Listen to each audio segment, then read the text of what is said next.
I've been duped, hoodwinked, bamboozled, deceived, disgraced. My goose has been cooked. Oh, what a world. What a cold, cruel world.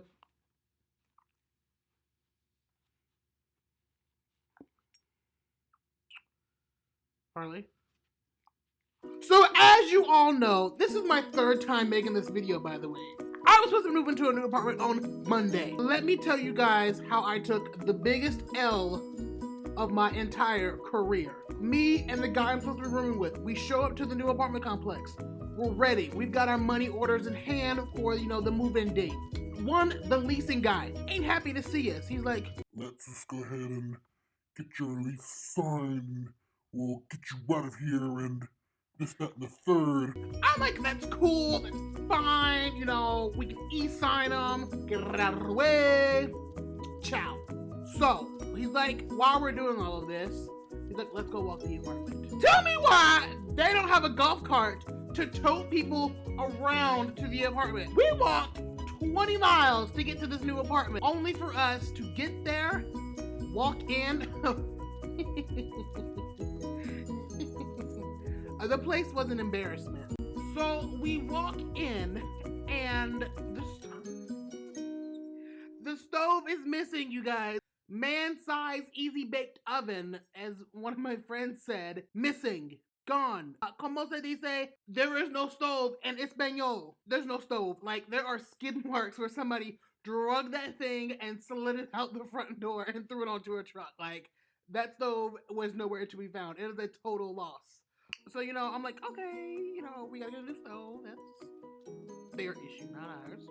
I walk into both rooms. The blinds are shredded. The carpets are stained. I am talking like red wine on the floor, and then somebody tried to Hoover vacuum that stuff up, and it did not work. Nobody had vacuumed. I turn around again into another room. The Roach family has moved into this apartment complex, this apartment building, home, whatever you want to call it. They here. I'm like, oh, sir, no, excuse me, check please, hold the phone. No, there's roaches. But the leasing guy was acting like, he was acting all brand new, like, oh my God, there's no stove. Oh my God, this floors are stained. I'm not sure why somebody didn't do this. What you mean? What do you mean? What do you mean? I was like, what you mean? So now, at this point, I'm dissatisfied. First impressions are everything, and they ruined it. So now we gotta walk 20 more miles back to the leasing office. He goes in there with the property manager, and they start yelling at each other. She's like, this was your responsibility. You signed them up. You were supposed to walk the apartment. We don't even have maintenance staff on site. So me and the guy I'm in the room with, we're both looking at each other. We're like, at this point, no. Like, he's pissed. Like, I was actually calm. Believe it or not, I was calm. The leasing guy's like, we're going to get the apartment ready. Should take about 2 to 3 days, and we will prorate your rent for when you move in. And we will see what we can do about it. Otherwise, I deeply apologize for this inconvenience. I'm like, can we get our cashier's checks back, please? We take it, we go. That's the end of the story. I'm just gonna stay where I'm at. I got this $800 surplus, and I think I'll use it to buy something that I need. I don't know what I need. I took an L.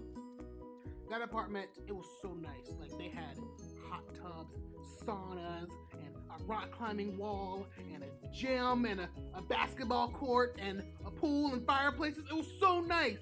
They hoodwinked me. I've been bamboozled. I have been duped, played. My goose has been cooked. The turkey has been stolen. Indian giver! I don't think I can use that. But tips on how not to take the L. Tip number 1. Never get yourself into a situation where you can take the L. Tip number 2. Do not let yourself get caught up in some bougie capitalist money-making scheme. Tip number 3. Please refer to tip number 1. Thank you.